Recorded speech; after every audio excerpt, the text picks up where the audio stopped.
You're probably thinking, yeah, right, another internet guru selling a false dream. Well, I'm not. I'm not even selling you a dream. I'm selling you the steps that I personally use to make $600,000 a year selling private jets. It started small, it started slow, but it built up fast and completely changed my life and my family's life. Now, I want to share it with you so you can do the same. My name is Tom Lelio, and I was a youth pastor for over a decade. Now, I'm a private jet broker with no aviation background whatsoever. It's a different world, but I want to show you the system that has not only made me so much money, but it introduced me to incredible people and a fascinating industry. It's blessed me with more opportunities than I could ever have imagined, and it changed me into a better person who can help more people than I could before. You can use this system. You don't need a degree. You don't need to be an expert. You just need to be willing to show up and do the work. This blueprint will take you from side hustle to what I call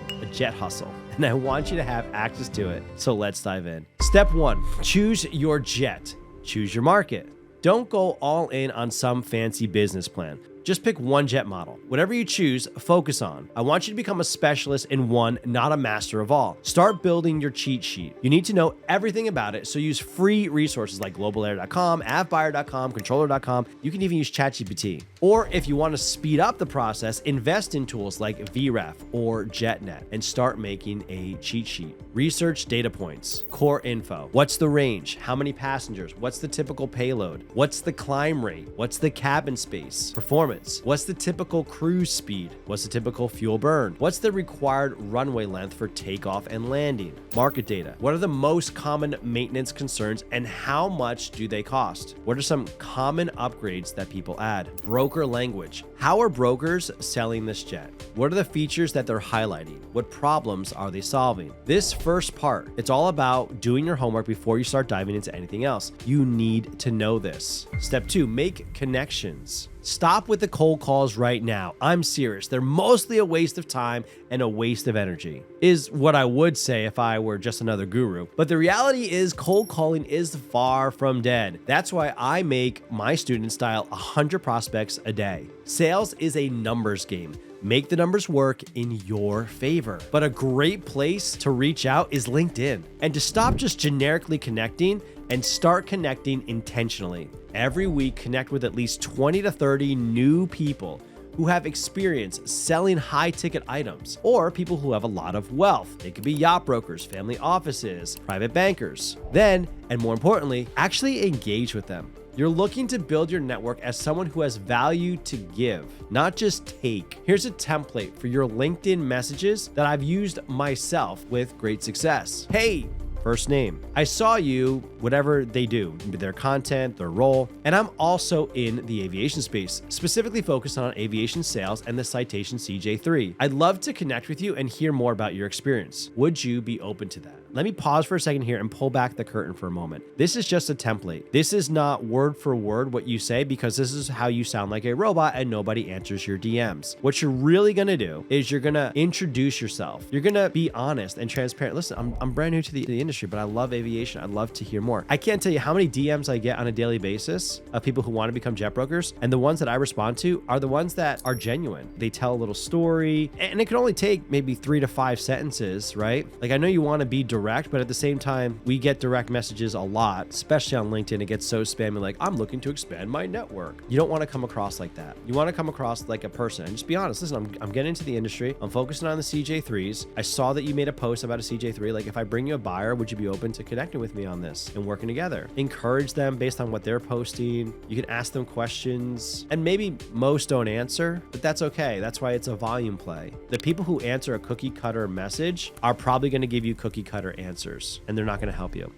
So I would rather you think of a genuine message to send someone and have less people answer it, but the people who answer that message that you send them that's more genuine are actually people that are going to be able to help you. Make sure your messages are genuine and not pushy. You're just trying to connect and understand their world. And in case it's not clear, the strategy here is to connect with other brokers to leverage their connections. So you're going to leverage their inventory and find them a buyer, or you're going to leverage their buyers and go find them inventory. But first, it starts with making that personal connection with the brokers. Okay, so you have your list, you know who to connect with, but how do you get these conversations to actually go anywhere? If you're interested in how to actually make an offer and close a deal, comment Jet below and I will send you the step-by-step process that I use every single day. Step 3, time to take action. Now that you've built your network, you have the opportunity to turn that into business. And that's through having a very specific framework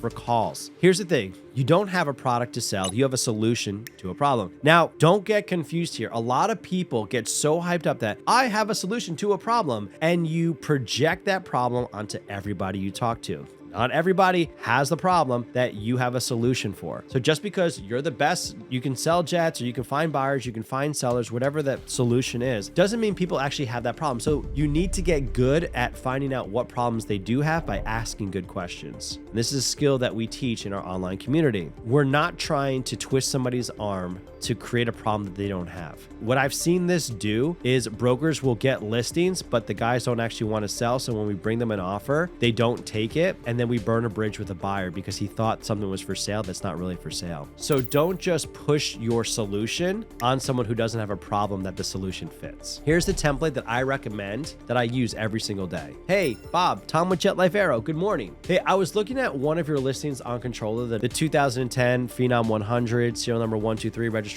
23 Papa Charlie, and I'm doing some market research. Can you share some of the highlights on this listing? Pause, listen, see what they say, then say, thanks, I really appreciate it. It's on my list to put in front of a few people, and I like to be a resource to bring you a buyer. If I brought you a buyer, would you be opposed to paying a commission? Then just listen to see what they say. It's not an uncommon question to ask. And if they're not going to pay, then it's good to know how you're going to get paid on the other side. Great. Are there any other jets you're looking to source for a client of yours, or another jet that you have off market that I could potentially put in front of buyers? Now you're becoming more of a resource. Your first step is never to sell. It's to start a relationship. It's to have a conversation, and it's to offer your help. And then if they're open to it, you can move on to the next step. Now, again, I need to say this. Not everybody you speak to is looking to start a relationship. It's like dating, right? You might have the greatest intentions in the world. Like, I just want to find someone to love and serve and be with and shower with gifts and affection and love. Well, not everybody's looking for that. So if you just go up to every single girl and just throw that up on her, be like, I'm here to serve you and love you and provide for you, like, that's not gonna work. So keep in mind that not everybody's looking for that, but also don't just come in hot, super overeager, because that can turn people away as well. Step 4, consistent value and activity, ongoing activity. Here's the thing, you need to be consistently showing up, but you need to be strategic. So set aside a 4-hour chunk every single day to work on your jet hustle. And I mean every single day. And I mean work on it. Don't just plan the whole time. Do it. No excuses, no skipping. You've got to put in the work. And that means researching new aircraft, sending out emails, building new connections, having conversations. That consistent output will get you where you want to go. You're not going to be at a level where you can scale to $600,000 overnight. That's unrealistic. But if you focus on this step and show up every day, you will get there with consistency. And again, 4 hours of work means 4 hours of work, not 1 hour planning and then doing 3 hours of work. Your planning is before this. So the time that you're working, you need to actually do the action. This jet hustle isn't about doing extra work. It's about building a better life for you and your family. And it's about using your time wisely. Everybody has the same 24 hours in the day, but you have the potential to change your life in the next 90 days. And I'm here to help. Click the link below and join my free community, and let's make it happen. I'll see you on the inside.